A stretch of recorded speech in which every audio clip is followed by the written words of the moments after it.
to reality tayo.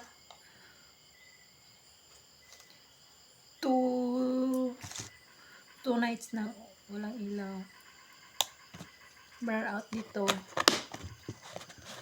2 gabi na walang ilaw. So ito muna yung multo-multo natin. Kawawa yung mga babies ko.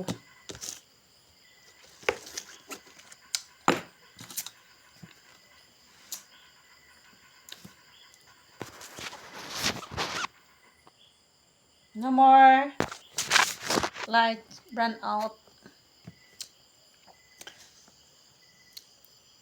Yung solar ko hindi rin nakapag-charge na maayos. Dahil maghapon na walang araw, walang init. Puro na lang ulan.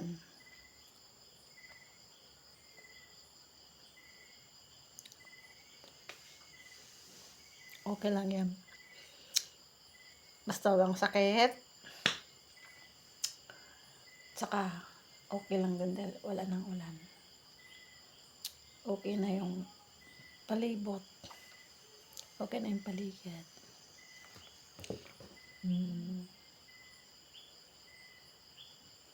Ako lang mag-isa na.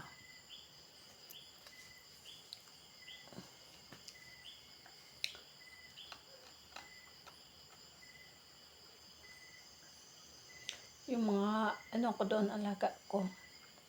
Kawawa sila kasi walang ilaw. Gumawa ako ng ganito. Pero hindi ako marunong. Ayun, patay na. Hindi ako marunong eh.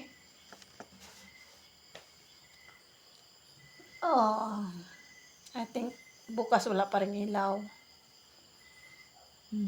Wala pa rin ilaw. Kaya ganito lang. At least may pagkain, di ba?